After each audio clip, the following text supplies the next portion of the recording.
praise Yahuah, Shabbat Shalom, and I'm saying this for the sake of the recording, because I'm posting the recordings as we cover them, moments with Abary each week. And so I want to say shalom to those listening, those watching, and it is my hope that what we cover will continue to be a baraka to you as we seek to learn the language that was given to us as a people, but a language that because of the curse, was stripped from us by Yahuah himself. But he tells us that the day would come when he would restore to us everything that have been stripped, and he is in that process now. And one of those things is our language, which allows us to understand and to know exactly what he is saying, as opposed to what somebody else says that he's saying. So we want to welcome you to this segment once more, our segment Moments with Abary. And today we're going to be covering the Abary picture, Bayath. It is my hope that it will be a baraka to you, and that it will serve again to cause us to see and to know just how much Yahuah loves us, cares for us. We are looking at the Aleph Bayath, which is the name of the Abary table. And Abary is the name of the language. The name of the language is not Hebrew, but is Abary. And so we are looking at the Aleph Bayath, and Aleph Bayath means strong house. Strong house. Aleph Bayath means strong house. And that house is strong all by itself. It needs nothing added to it to make it strong, and nothing should be taken away from it, because if we do, then it weakens the house. Yahuah is the builder of the house, and so therefore everything that we need is already in the house. And so we're going to the house once again today, and we're looking at the Bayath. We are looking at the Bayath.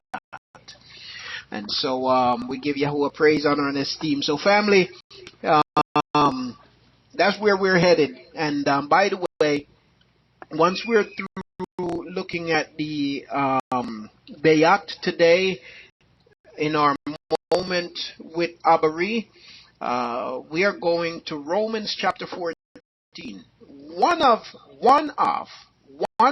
the most controversial passages in the scriptures.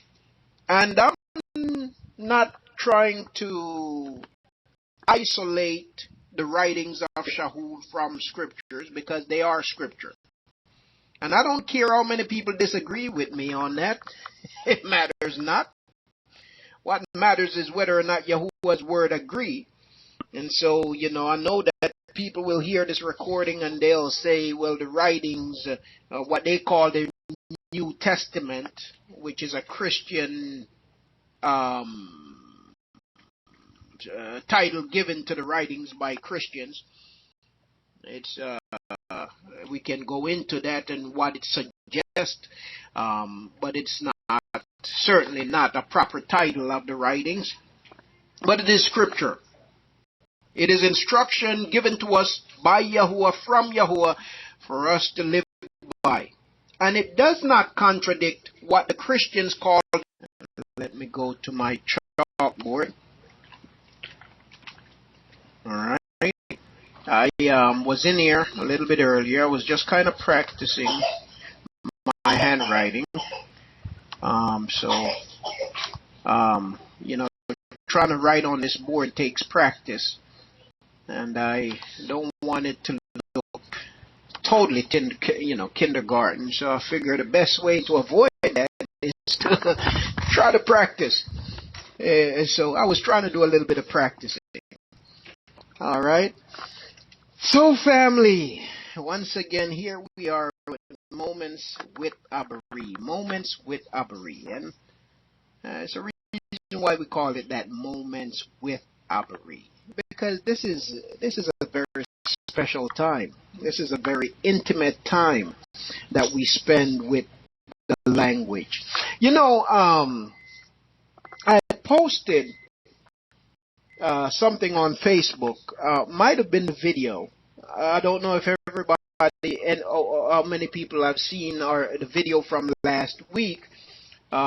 Moments with Abary where we covered the Aleph, the picture Aleph, but I posted that video because, well, one person in particular was asking me how they could,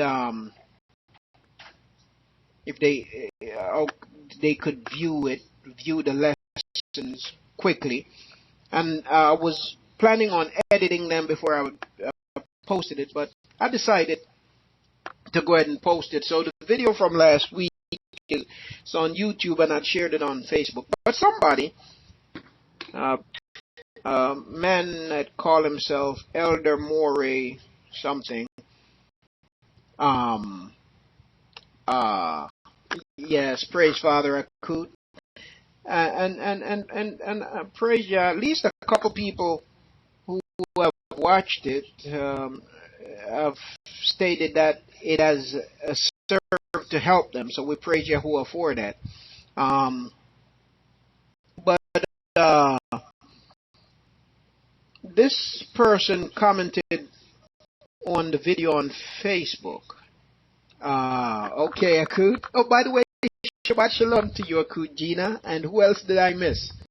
I'm not sure who else I missed. I want to say Shabbat Shalom to you all, family. Anybody that I missed, whether you're on the phone or I can see your nick there, Aki. Yermia, Shabbat Shalom to you and your house, Aki. Yes. So you know, some people have stated that it certainly has helped. Yeah, but this gentleman, he laughed at me and he was actually mocking me. He said he basically he's teaching Hebrew, and when I talked about the fact that it is important not to add to the language or take away from the language, and what really emphasizes that is the fact that it is a pictographic language. This teacher, Elder Moray, whatever his name is, laughed at me and then went on his page and posted talking about he said he was just having a conversation with this fool that says Yahuah speaks to us through pictures, and he found that to be the most ridiculous thing that he's ever heard. Now this is somebody that claims to speak Hebrew. I don't argue with him as to whether or not he speaks Hebrew. I may well agree with him that he speaks Hebrew. Now the question is Hebrew the scriptural language? Or is Hebrew something else? Now, if Hebrew is the scriptural language, then Hebrew should agree with the things that we're going over. But obviously, Elder Moray, whatever his name is, disagrees. He says that what I'm talking about is not Hebrew. And I agree with him on that point also. So we're not here to study Hebrew, is what I'm trying to get to. We're here to study the language of Scripture. The language of Scripture is not known as Hebrew. The language of Scripture is known as Abary.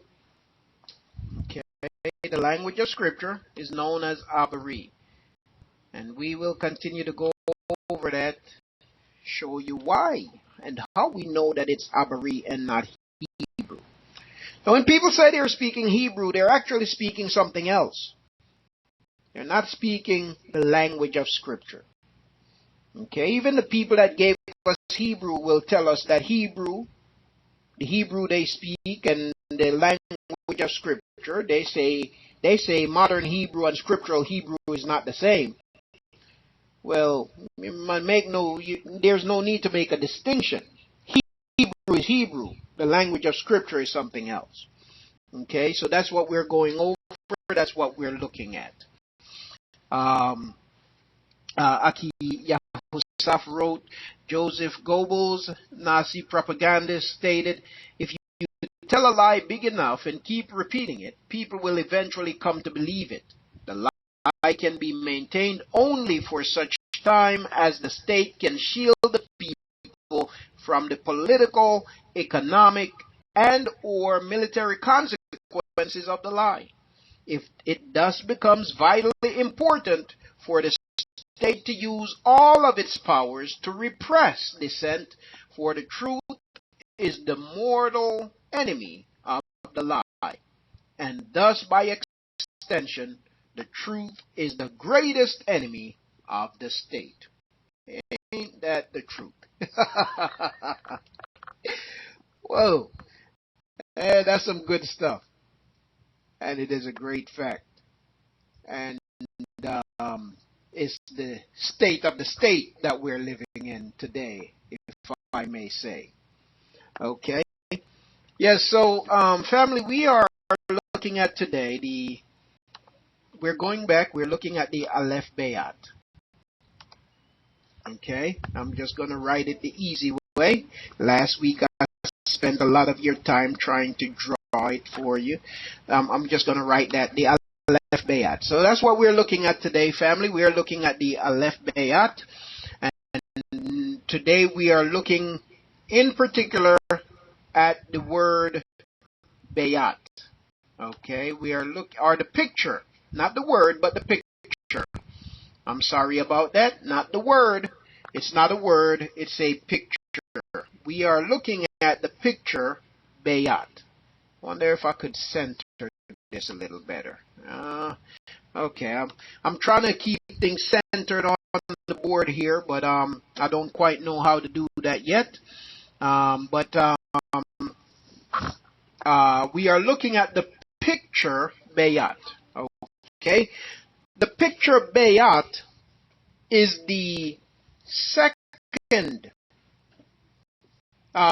picture in the Abary table. Okay, so last week we spoke about the fact that the name of the language is Abary. The name of the language is Abary. And what we're looking at now is we are looking at the second picture in the Abary table. The second picture in the Abary table. Now I will make mention of this fact. I'm not going to go into it. Numerology messes people up. I'm not going to go into it. Numbers have significance in the scriptures. Okay? When it's appropriate, I deal with that. But there are, you will come across people, especially when you start talking about the language, you'll come across people, I don't know what just happened, everything just shifted there, but you'll come across people, especially when you begin to talk about the language, who instead of studying the language, they get lost in numbers. Because each picture has a value. Each picture has a number value. Okay? And to talk about that a little bit more, each picture has a number value. And so, for example, you have Aleph, that has a number value. You could say the number value of Aleph is 1. That's the overall number value. I don't know if that's the right way of saying it, the overall number value. But then Aleph, you can also get more number values out of Aleph when you begin to give value to each character in the picture. So Aleph, the way that is written out, it's not like in English where you're saying the letter A. We covered this last week. In English, you just say A. In Abari, you don't just say A. We know that it's A-L-A-P-H, right? And when you look at it in this sense, it has a greater value, as opposed to when you look at it just from the perspective of 1. Okay. Same thing with Abary. Abary has a number value. Each picture has a number value.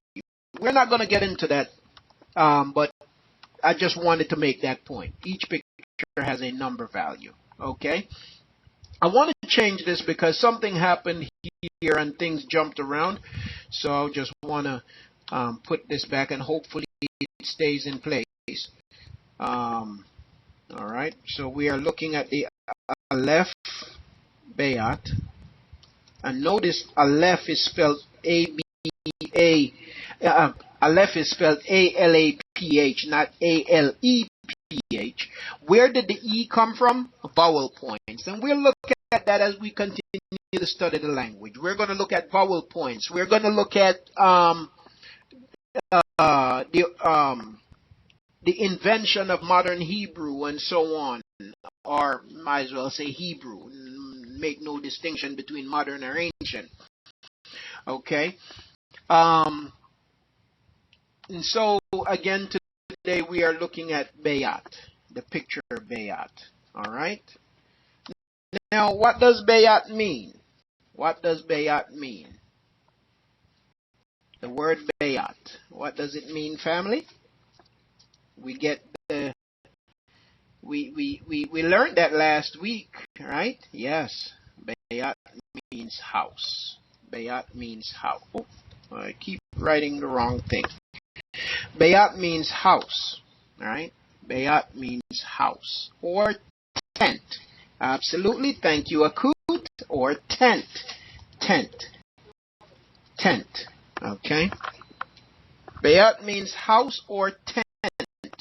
Yes, building would be correct also. Now, family, let's keep this in mind. When we think of the language, when we think of the words, it is important for us to think of them in the context of the culture of the people that spoke the language. Right? So when we talk about a house, we don't think about a house, whether it be on my street in Camden, New Jersey, or a Beverly Hills mansion. Because a Beverly Hills mansion, or even the house on my street, or the house that I live in, don't communicate to me as much about Yahuah as the house of our ancestors would.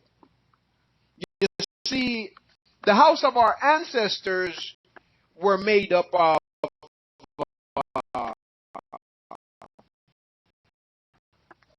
a covering, a tent. It was a tent.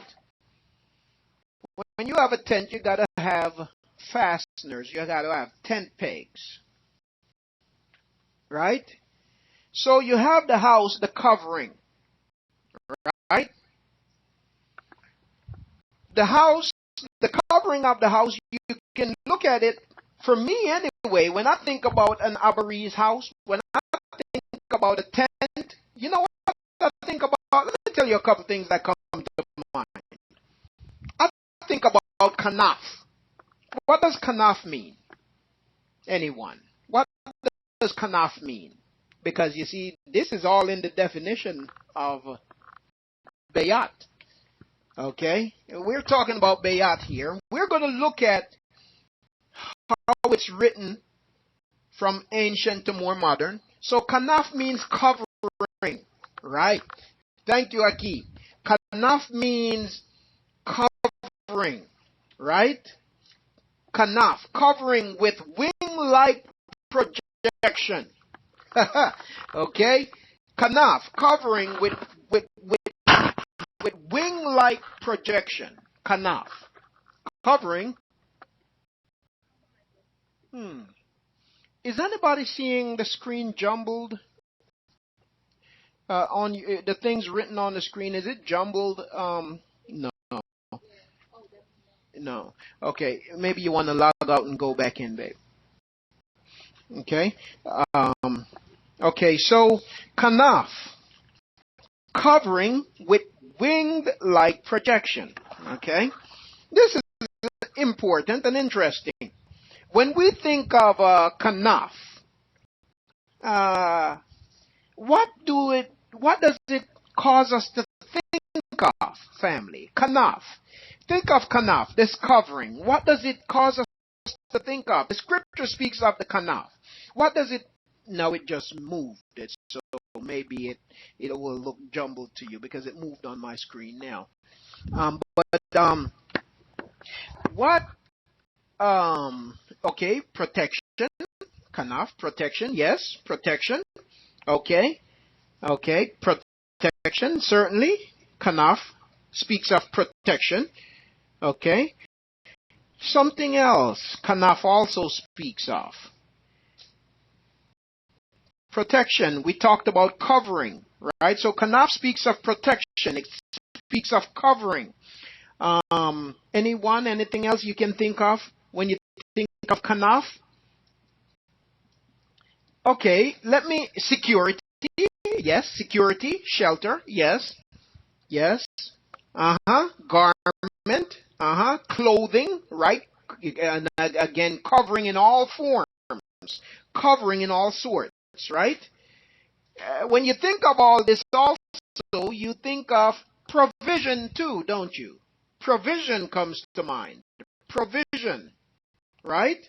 So Kanaph speaks of all these things, but there's more to Kanaph also. There's more to Kanaph. How about the woman?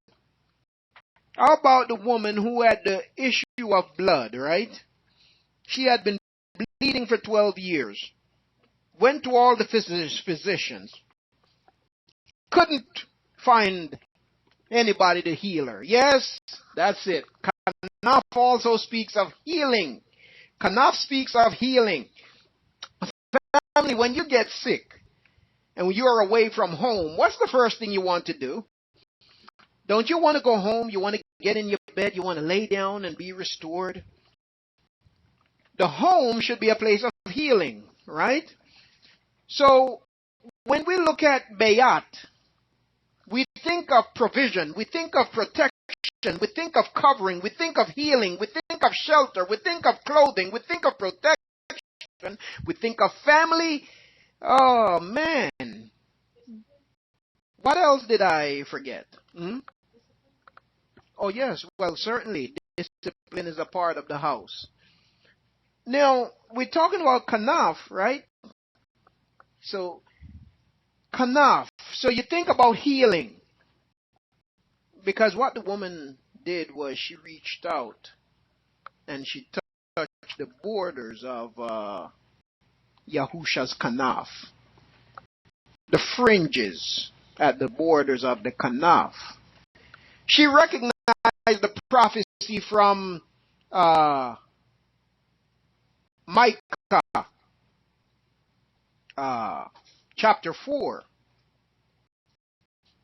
That's right. Did I give that right? Did I quote the right book? Chapter 4 and verse 6, where it talks about the fact that Yahuah, the servant of righteousness, the servant of set apartness, would arise with healing in his Zitzit. And so she recognized the prophecy, recognized him to be who he is, and she reached out and touched the border of his garment, and she was healed. But the Kanaph, so think about now the picture of Bayath. You see, Bayath is a tent. Bayath is a tent. And when you think about a tent, let me clear this screen here for a second. When you think about a tent, family, what are some of the things you need to make up a tent? Bayath, tent. What are some of the supplies you would need to make up a tent? Pegs. Yes, thank you, Akut. Pegs. You need pegs. You need pegs, you need poles. Yep, pegs. Well, the scriptures call the pegs poles, or the poles pegs. So pegs and poles, they're basically synonymous. So you need pegs, and you need the Kanaph. So remember the definition that Akut Shar gave for Kanaph, and the word Kanaph would be spelled, let me just write it here, K, am I spelling it right? I think I am. Kanaph. How is it spelled again? I kind of forget. I don't, yeah, there it is, Kanaph. Kanaph. Okay. The word Kanaph, Kanaph. Kanaph. Okay. Now you remember the definition that Akut Shar gave for Kanaph: a covering with wing-like projection. Those wing-like projections, meaning these are pieces at the extremes of the Kanaph, the extremes of the covering. That's what's attached to the peg. That's what's attached to the peg, or another word for peg would be nail, or what would that be in the Abary text? This is not what we're covering today, but let's put this one on the board. Okay, let's look at the peg, or this. It's not the perfect picture of the peg, okay, or this. So, or whichever way you want to do it. Okay, the peg. All right, this means nail. Okay, the peg or nail. This is a part of Yahuah's name, wherever it is presented, and is a part of many of the names of his people. Whether it be Yaram Yahu, whether it be Yasha Yahu, whether it be Nacham Yahu, whether it be Chalak Yahu, or whoever it be, this is a prominent part of any person's name with the U in it, or the Yahu in their name. This is the peg. It is the joining point. It is the thing that brings things together. You see, it is also the prophetic picture of what would happen to Yahuah when he come to redeem his people, to buy his people back. It gives us a picture of what the price would be. So when we look at the name Yahuah in its Abari form, basically what it's saying is, when you read each picture, it's saying see or behold the nail, see or behold the hand. You see? So it's telling us that he would be struck through with the peg. He would be struck through with a nail, is what his name tells us. So the very name Yahuah also lets us know who Yahusha is, because the name Yahuah tells us what would happen to Yahuah.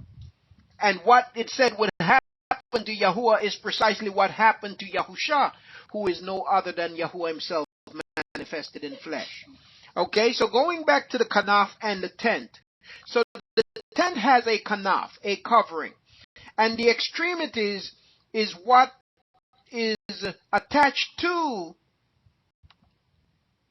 is what the peg or the nail is attached to drive it into the ground and to secure it.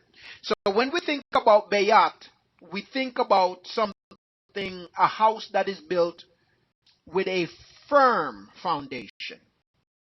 Okay, so the Abari word Bayath speaks of a firm foundation. It speaks of family.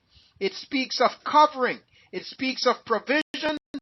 It speaks of healing. It speaks of shelter. It speaks of, and we've covered a lot of the definitions so far. It speaks of family, right? The word Bayath speaks of all of this. So now let's look at the word itself. Let's look at the picture itself. Let's look at the picture itself, Bayath. Now, family, last week I forgot to mention that the Abary language, unlike the English language, the Abary language is written from right to left. Right? The Abary language is written from right to left. In English, we write from left to right. Right, family? In English, we write from left to right. In Abary, we write the correct way. We write from right to left. Okay? So in English, in reality, in English, we do everything backwards. But yet they tell you if you're not speaking English, you're less than a human being. You see. But in Abary, the correct way of writing, we write from right to left. Okay? So let's begin with the most ancient form of the Abary word or picture, Bayath. Remember, it is not a word, it is a picture. Okay, so Bayath. Let's begin with Bayath. Hopefully I can write properly. Okay, let's begin with Bayath. This is Bayath. Okay, that's the most ancient form of Bayath. Okay? And remember, we're writing from right to left. That is the most ancient form of Bayath. Now, what this is, what we see here is, oh, to the akut. Yes, including driving our car done on the opposite side. Yes, from other countries. Absolutely, absolutely akut. I grew up in Jamaica where you drove on the other side of the road. Also, on the steering wheel would be on the other side of the car. Now, let's see. So, now that's the most ancient form of the Abary picture. This is not a word. It is a picture. Now, of course, every picture has a name. Right, family? Every picture has a name. Therefore, the name of this picture is Bayath. Right? Every picture has a name. Therefore, the name of that picture is Bayath. Bayath means house. Okay? It is the picture of a floor plan. It's the floor plan of an house. Right? It's the floor plan of a house. So this is the layout of a house. This is how Yahuah communicates to us. He gives us the floor plan of a house. And that is the second letter in the table, or the second picture in the table. So it is Bayath. Okay? So Aleph, our first picture is Aleph, the second is Bayath. Now, family, what I want to encourage everybody to do, because what we're doing is we're studying the language, we're practicing the language, we're learning the language. But if we really want to learn the language, I believe that it is important. Now, if they want to teach you English or other languages, if you're going to school for language, for some language, where do they begin? You see, people want to speak the language, but they don't want to begin at the beginning. But if you're in school, when you go to school and they're teaching you English, where do they begin, family? Yes, you got to begin with Aleph Bayath. When you're trying to learn English, they begin with the alphabet. If you don't begin with the alphabet, you will never fully learn the language. But people want to jump past the Aleph Bayath. They want to jump past the table and somehow come to speaking the language and representing the language when you have not first learned the foundational principles. If you don't commit yourself to learning the foundational principles, then you will always err, because now you're building a building and you're starting from the top floor up. The building is going to collapse. It's going to fall down because it has no support underneath. So while you're building from the top, because you never started out with a foundation, you don't recognize where there are weaknesses. You don't recognize where there are errors. You don't recognize where there are structural deficiencies that will cause the collapse and the compromise of the building. You see, so if we want to really and truly learn the language, we need to start at the beginning. Now, it takes time, but we need to start at the beginning. We need to start at the beginning and stop running to people, telling them to tell us. And they're lying to us, and we don't even recognize that they're lying to us. Right? So, this is the floor plan. This is the floor plan. That's what Yahuah gives us. He gives us the picture of a floor plan, or the picture of a tent. The floor plan of a tent. The people of Yahuah lived in tents. No, people, we in our prideful state today, we don't even want to think about a tent. Me, I never lived in a tent. I'd never live in a tent. You know, fools live in tents. Another thing that we as a people don't realize and don't recognize is that our ancestors were, even while they were living in the land, they were still what you would call today nomads. They moved from place to place. Okay, Yahuah gave them a land and he gave them territories, and they would move about in the land. You see? At different seasons, they would move for different reasons. You see? And so because there was so much movement, then a tent was very suitable. Tents also, listen, you see, Shaul was a tent maker, was he not? Shaul was a tent maker. People say Shaul was a tent maker, but they never think about, well, why was he making tents? Oh no, but our people didn't live in tents. Well, why was he making tents? Not only was Shaul a tent maker, but you have a lot of people in Yasharal that were tent makers. You see? Why were they making tents? Because we lived in tents.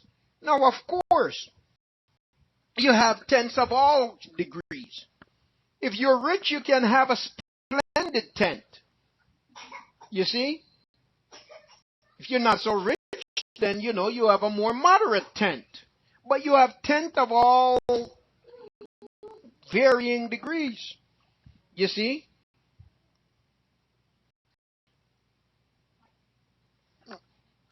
Yeah, so, that's right. Did he make them just to make them?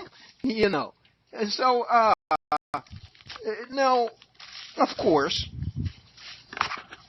if we still have the Christian mindset, then we're going to say it was just a hobby.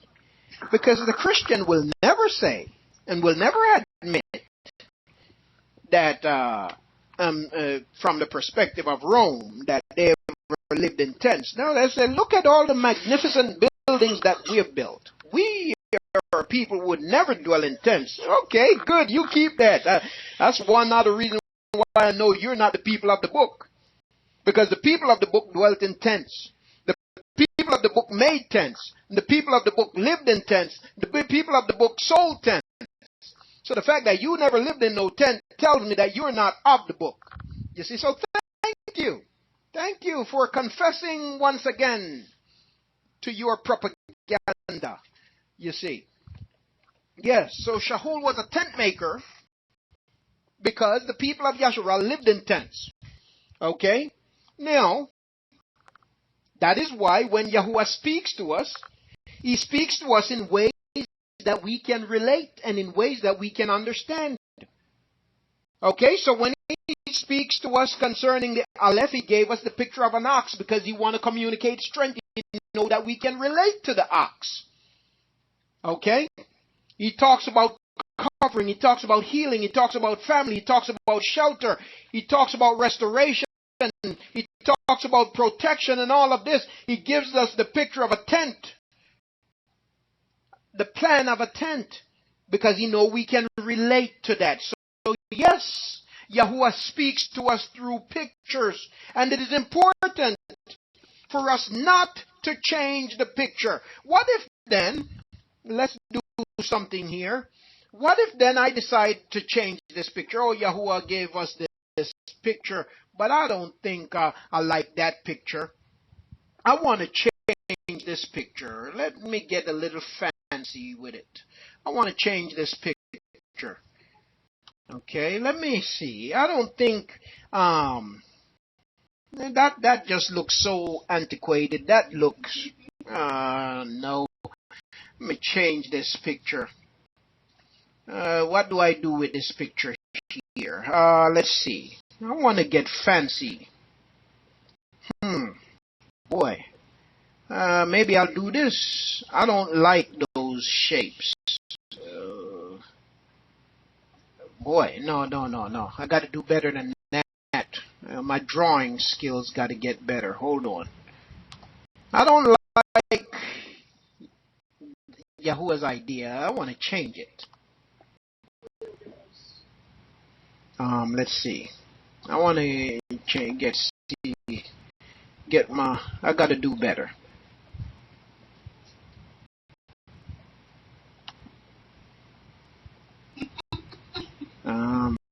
Where do we go?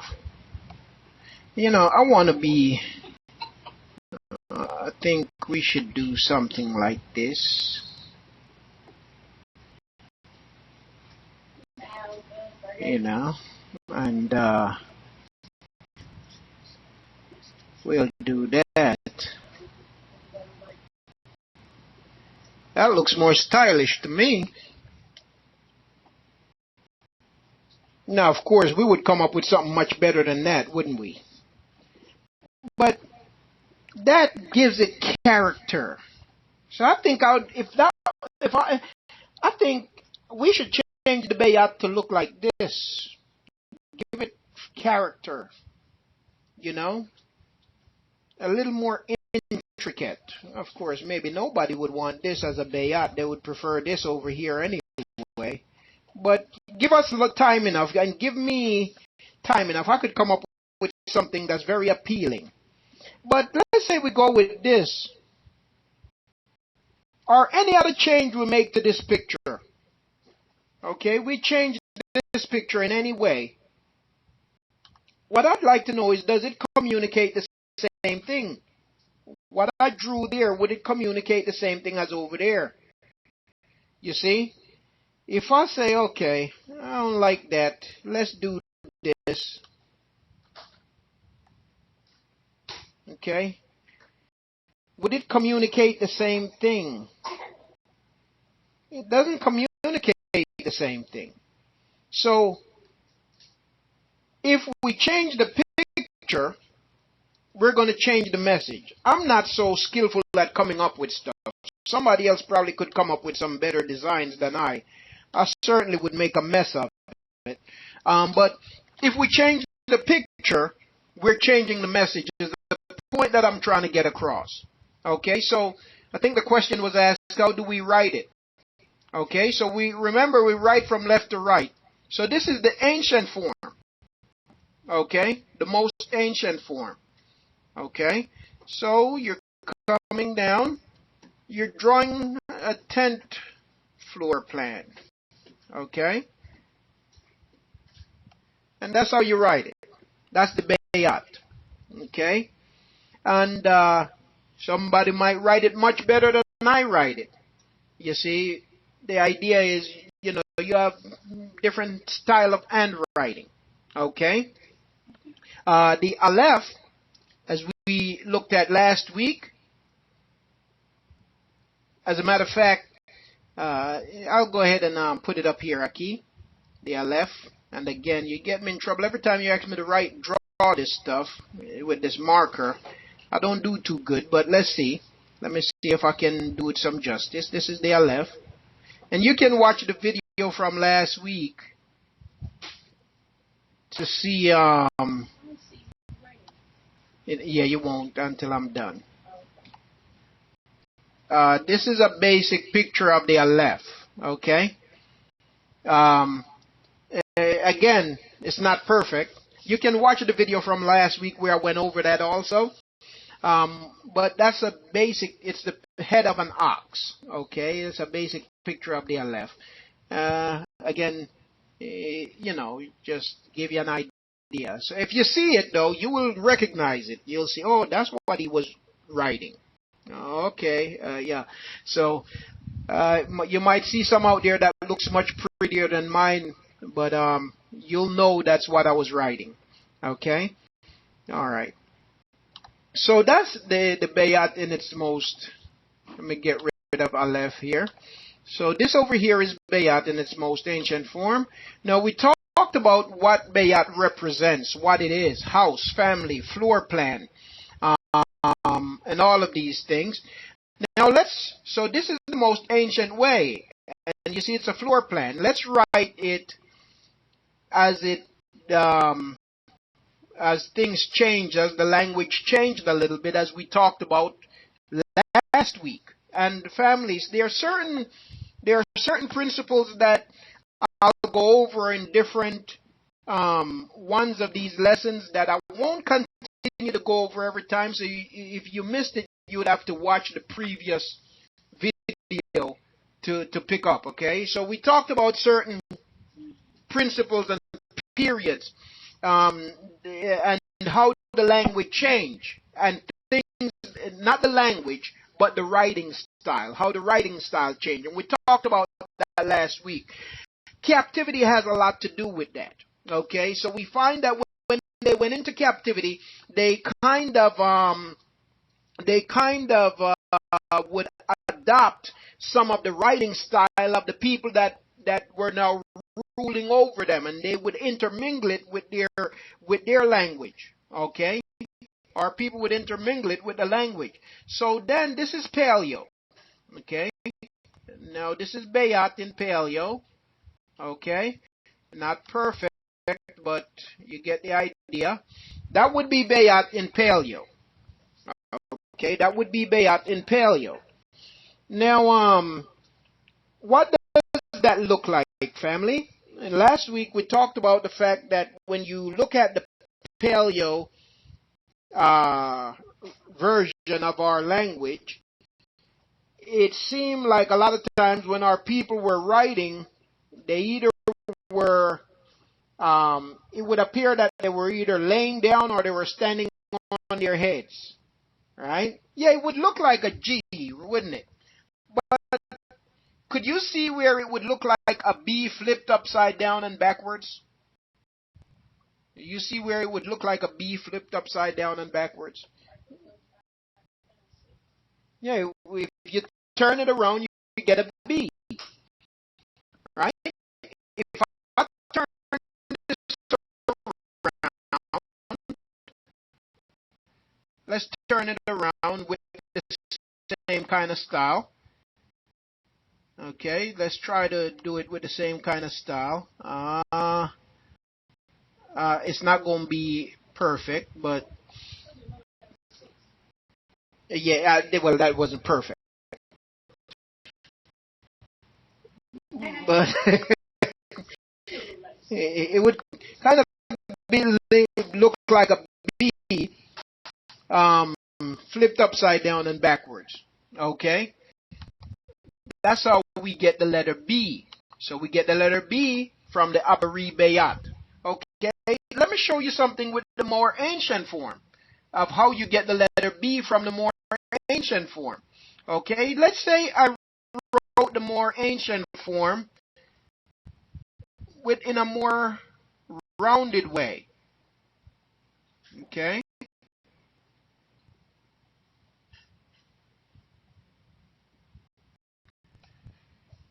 Do you see how that could resemble a B?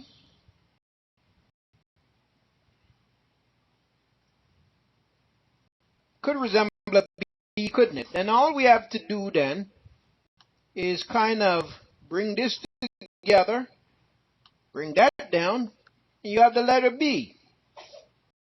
Right? And you just flip it up, and then there you go. You have a capital B. Okay, so you have a B line down. Right? So so this is the Paleo. Let me get rid of this one. This is Paleo. Okay. Give me just a second. This is Paleo. Give me 1 second.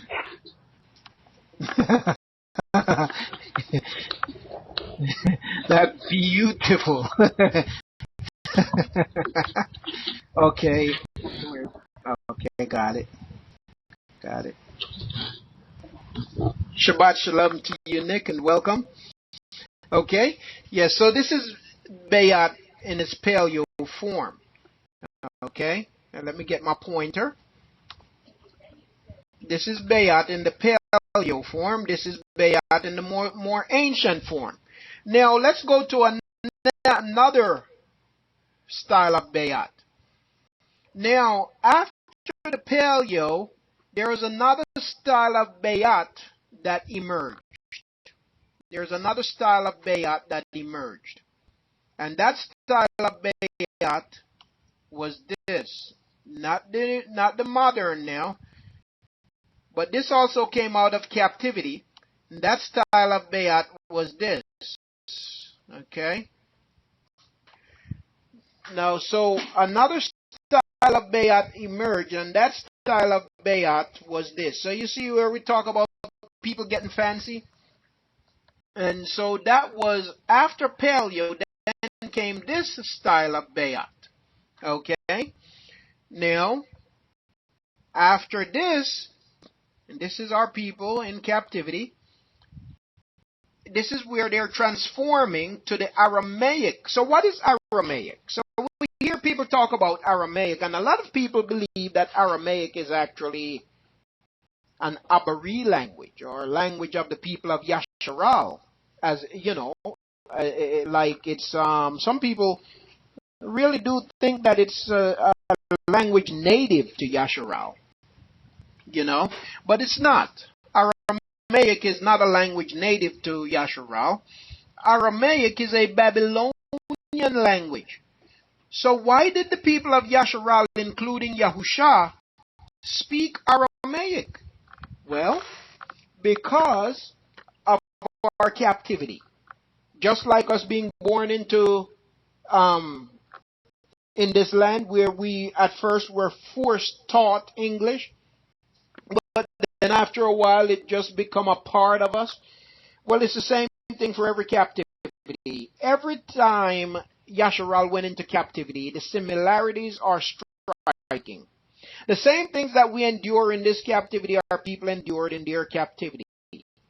Whether it be through forced education, only learning what they want us to learn, only doing what they want us to do, only worshiping the way they want us to worship, and so on and so forth. That's a part of every captivity. You see, that is a part of every captivity. You know what's interesting? What's interesting? You see, it's like Yasharal when they elected to stay in captivity.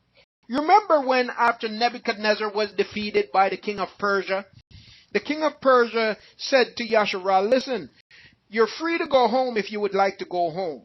What did the majority of Yasharal say? The majority of Yasharal, not recognizing that this is still captivity, what did they respond to? I think it was Darius. That's not his proper name, but let's go with it. His name is Darash, I believe. But let's go with that. Let's go with Darius for our, for relationship sake. When Darius or Darash told Yasharal after he conquered Nebuchadnezzar that you can go home, what did the majority of them say? What did they elect to do? Well, history shows, the scripture shows that the majority of them decided to stay there in Babylon. Because somehow they thought they were free. You see, so the majority of them decided to stay. Very few left because they thought they were free. But Yasharal is not free. Yasharal will never be free. And Yasharal has never been free outside of the land of Yasharal. So you have many people in America today, that's right, Akut. You have many people in America today who think that they're free. I was having a conversation with my wife this morning, family, even with the Shabbat, of course, and I'll say this again. I know that a whole lot of people out there lying on me, criticizing me, and saying things that I didn't say concerning this particular subject. And I'm going to say it again, and I would caution them to represent what I'm saying correctly, because Yahuah bears witness. But there is not a single person living in America or anywhere around the world, not even in Israel right now, there is not a single person who is keeping Shabbat, I'm going to say that again. There is not a single person who is keeping Shabbat perfectly. There is not one single person. Okay? I was having a conversation with my wife this morning about Shabbat. Where is the only place that we can keep Shabbat perfectly in every way? Where is the only place that we could keep Shabbat perfectly in every way? And not right now. It's impossible for us to do it right now, even if we were there. It would be in Yerushalayim, but it would have to be the restored Yerushalayim. So if we were keeping Shabbat perfectly, family, we would be, according to the scriptures, we are to keep Shabbat according to the timing at Yerushalayim. You know, the scriptures tells us this.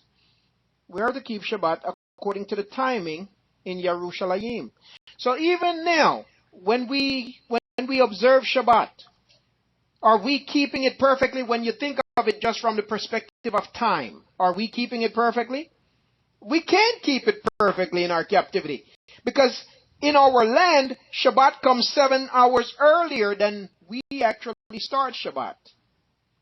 The only way we could keep it perfectly is if we were in the land, because when Shabbat comes, it's still 11 o'clock here where we are. It's already Shabbat in Yerushalayim. You see? So to keep the perfect Shabbat in every sense of the word, whether it be certain commands or even when you consider the timing, the perfect Shabbat occurs in Yerushalayim. You see, Shabbat occurs in Yerushalayim at precisely the time that Yahuah commanded to appear. You see, in our captivity we look to Yerushalayim. But we don't start Shabbat when it starts in Yerushalayim. We start hours later. You see, for some people, they start hours sooner. You see, the perfect place is Yerushalayim. You see, the perfect place is Yerushalayim. And that's regarding everything.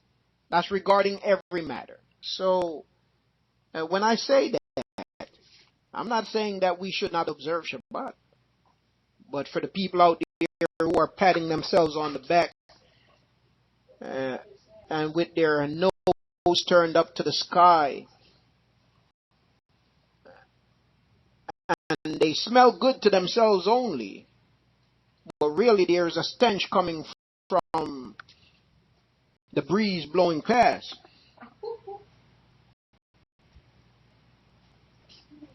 I offer caution, because when we examine the scriptures and then we look at what we do and what we are doing, to say that we are perfect in honoring Yahuah Shabbat makes us liars and hypocrites. Okay? All right. So the people elected to stay in Babylon. The people elected to stay in Babylon, thinking that they're free. Just like you have people in this captivity, this Babylon today, thinking that they're free. By the way, Babylon is not limited to just America like some people say. Babylon now is a global system. And the scriptures tells us this. Babylon is a global system. You cannot outrun Babylon. You don't think you're going to buy your 100 acres in the woods where there is no electricity and no internet and no cops driving around and thinking that you have left Babylon like some people say they have. That is foolishness. You are still under the Babylonian system. You depend on the Babylonian system to eat. You depend on the Babylonian system to survive right now, because Yahuah has given us over to Babylon until he delivers us out of Babylon and destroys Babylon.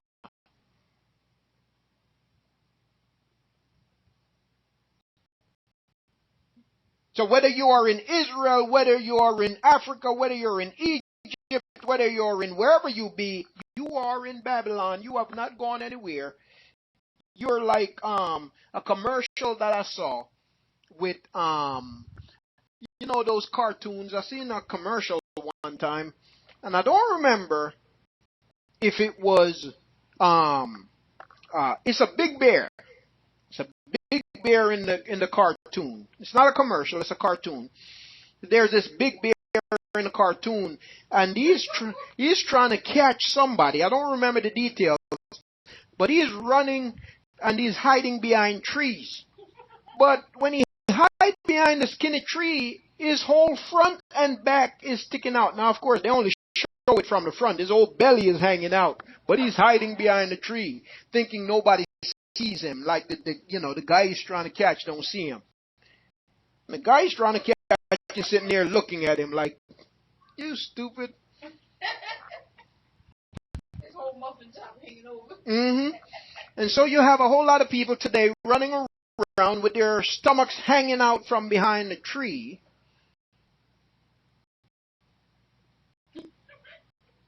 thinking, "Ain't nobody seeing me. Babylon don't know where I am."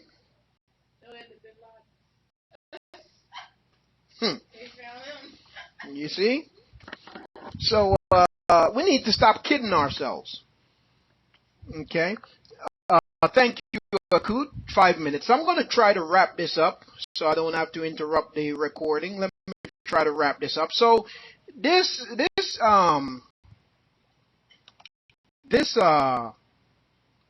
came out of Aramaic influence. This is where it begins to change. Okay, so you'll see this is another form of the Bayath that you will see in writing records. Okay, now let's look at the modern form, which is where it evolved from this form. Let's look at the last form, the modern form. Okay, and so this is the last form that we're going to look at. So it went from, I shouldn't have erased that one, I should have really left it there, but it went from that to now what we see today, which is this. Okay, and you'll see it more rounded than this. Okay, or you'll see it like this, and this might be a little bit long the way I have it written here. Let me erase that. I'd have it written a little bit long here, so let me erase it and write it again. Okay. Still might have went a little long here. Okay, but you get the point, right? Hopefully you get the point. All right, let's talk about vowel points. What the Yids did, the Europeans did. What the Europeans did was they said, okay, so this is Bayath, or the letter B. Okay, all of what you see here in English is the letter B. Okay, but in Abary, it is Bayath or house. I'm sorry, but you get the point. I'm talking about a B. Okay, in Abary, it is the picture of a house. Okay, or tent plan, floor plan, meaning house, and we talked about the different definitions, the message that it conveys.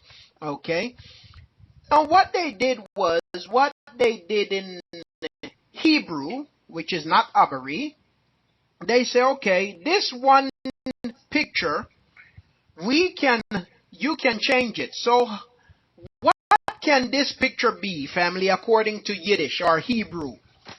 What do they tell us that this picture, what other representations do we find this picture being? Yes, V. Yup, absolutely, V. Okay, so how do they make it a V? So it can either be a V or a B. Okay, now how do they make it a V? They say you just put a little dot. Just put a little dot. I'm sorry, that's not quite where the dot's supposed to be. Is that correct? Is that right? Is that what we find that Yahuah gave to his people? No. No, that's adding. And when you add to the picture, you change the picture. You change the message. Okay? So they put a little dot right here. That's a vowel point. Something that does not exist in the language. The Masoretic scribes invented vowel points only for use concerning the name of Yahuah because they didn't want anybody saying the name. They made a law that said that the name of Yahuah is ineffable. In other words, the name of Yahuah should not be spoken. And so when they made that law, they came up also with a system, the Masoretic scribes, which is people of Yasharal, okay? When they made that law, they came up with a system of vowel points, and they gave rules to those points, and say when you see this, you should Yep, absolutely, Aki. When you see this, thank you, Aki Yahusha. That's precisely so. Okay. Now, when you see this, when you see these signs, you are to make this sound or make that sound. And that way they ensure that nobody would know how to say his name. Okay, so the Masoretic scribe started it. Now what the Jews did, the Jews took the signs, these vowel points, and they enlarged them. They added to them, and then they applied it to the entire language. The Masoretic scribes only used it when it came to the name of Yahuah, but they added it to the entire language. Okay, so that's how you get all these different sounds in the language today, because family, there is no V, there is no O, there is no E, there is no I, there is no J, there is no W in the Abary language. Also, over time, family, you should know that there are certain sounds that we use today that did not exist prior. So, for example, the Z sound, the hard sounds that we have today didn't exist earlier on in any language. They were softer sounds. You didn't have a Z sound, you have a TS sound, like a sound. You didn't have a what's another one I want to think of? You didn't have the hard F sound. You have a PH sound, a softer sound. You see, so as long as time went on, these sounds would become harder. And because of the influence of English in the world, it took root, you see. So these harder sounds came later. When you do any study of language, you find that those harder sounds didn't exist until later on. The sounds prior were softer. So that's why if you see sometimes, you'll see some spell, you'll see in the King James and so on, the English-based writings, you'll see Zion spelled like that, okay? But if you look in other writings, you will see Zion, which is really should be spelled like this. This is how it should be spelled, T-S-Y-U-N, but in Yiddish, you will see them spell it like this. In Yiddish, let me write it. In Yiddish, you will see them spell it like this. Okay? Remember now, there is no I and there is no O. In Abary, there is the double O sound, but not a single picture or O.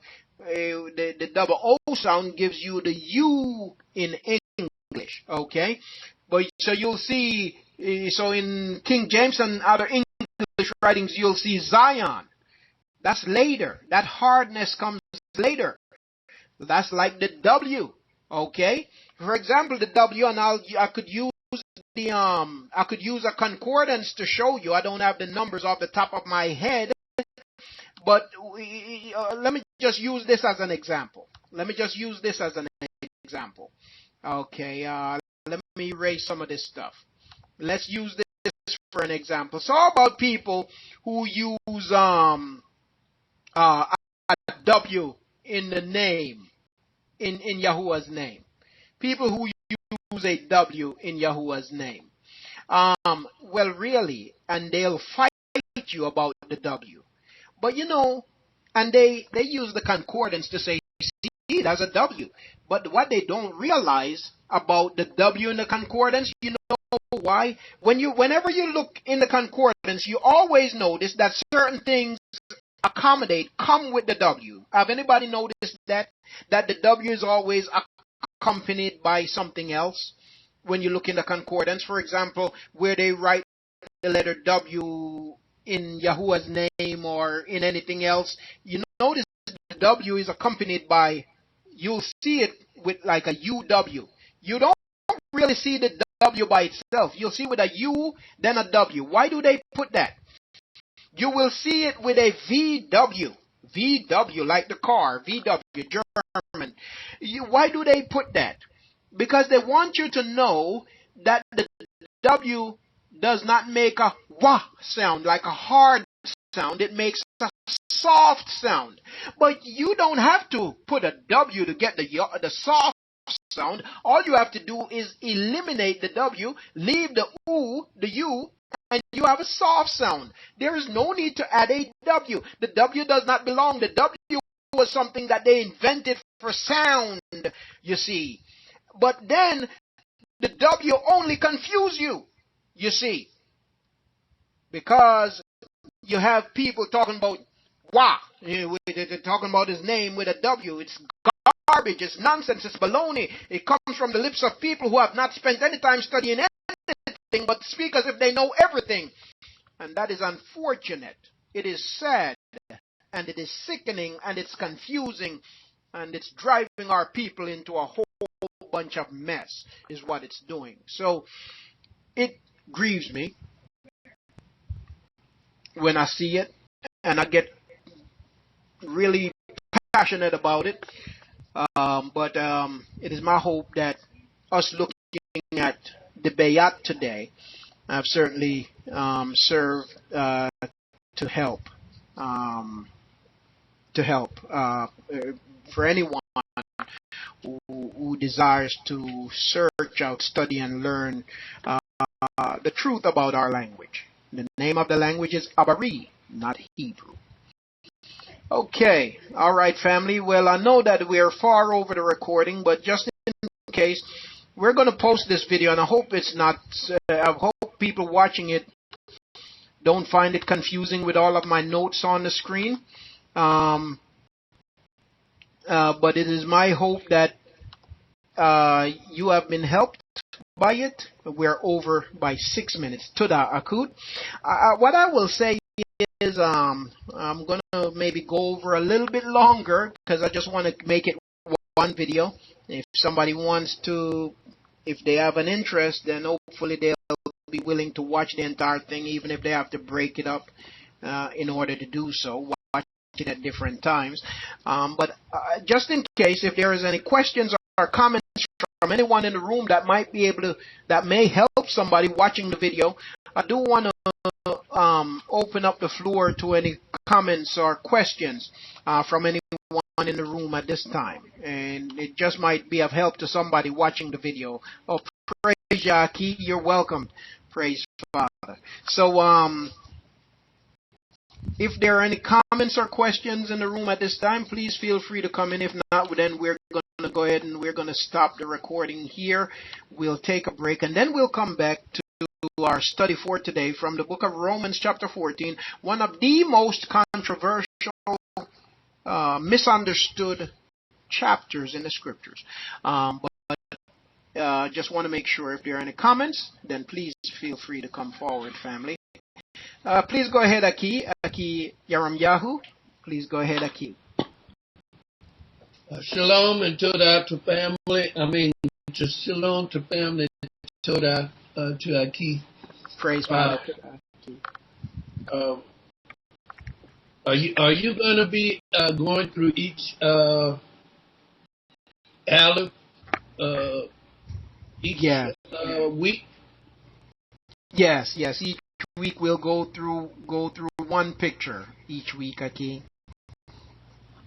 Okay. Thank you so much. Oh, praise you. You're welcome. Great to hear you. And you also. Praise God. All right. Yes, indeed. So we're going to go each week. We'll go over one. Last week we went over Aleph. This week Bayath. And next week we'll go over our next picture. Okay. So let's see. Any other comments or questions? All right. Oh, yes. Please go ahead, Aki Yahusaf. I just saw your flag. Shabbat Shalom. Can you hear me? Yes, I can. Okay, good. I just wanted to ask, because they have two different, what is the T? Uh-huh. They have the TH, and then you just have the T, right? Yes. They basically, my mom was asking me a question whether they pronounce it, because you have spelled Bayath, or you say it Bayath or Bayath.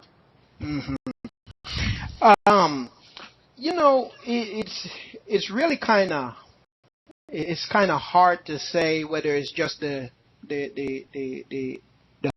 hard T, the sharp T, or the softer T. It's really kind of hard to say because I've seen it spelled both ways. In that situation, for me, it's more of a preference because of the way a lot of other words are written. The hard T usually comes at the beginning of words, where the softer, the TH comes at the end, and that's why I kind of stick to the TH ending. You rarely find any words with the being ended with the hard T. You generally find the TH ending a word as opposed to the harder, shorter sound T ending it. That's why and I've seen it written both ways. That's why I stick with the TH. It's not a point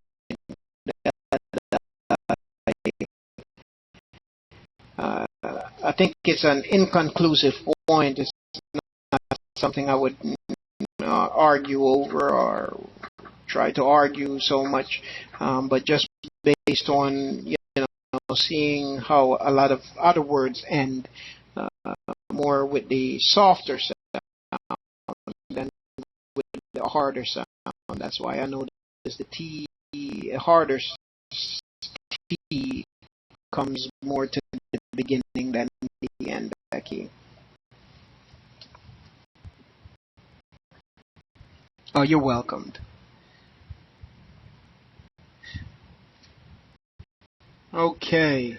All right. Well, praise Yah. Any? Yes. Someone's there.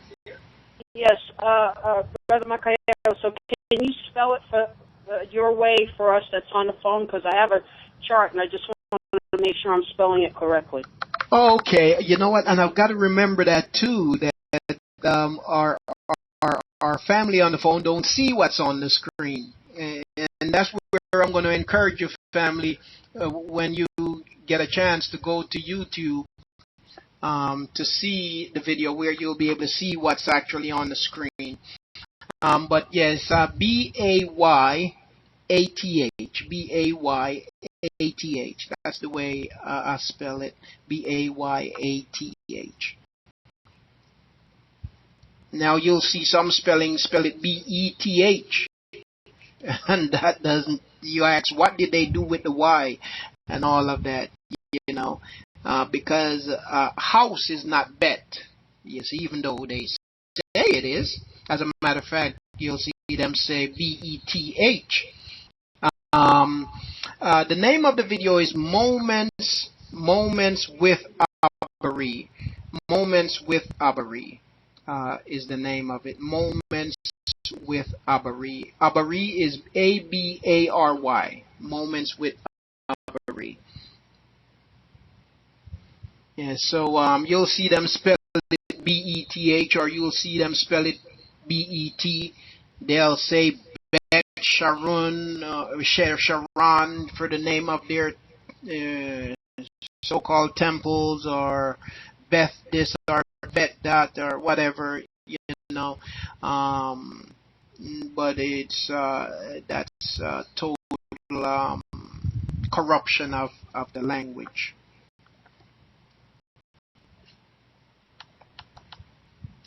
Okay, all right. So again, just remember, you can go to YouTube to view this if you're on the phone and you're unable to see what's on the screen. All right. Well, family, it is my hope once again that this has been helpful and informative. And we look forward to going to Gamal next Shabbat. So we're looking forward to that. Praise Father and to the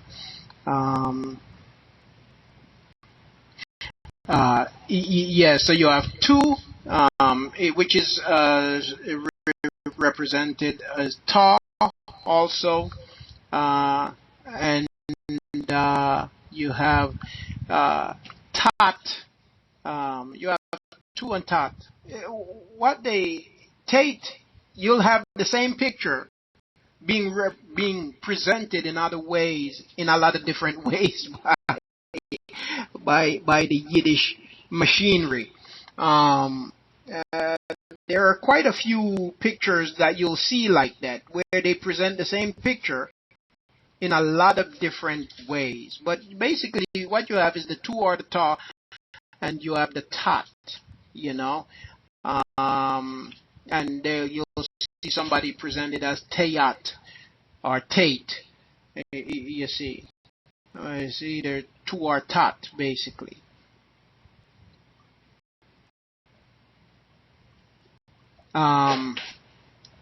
Yes. And really, what it is, it shouldn't even really look like a cross so much. It's a mark. Well, you could say it looked like a cross, but it's a mark, and it's interesting. Yeah, it's more like an X.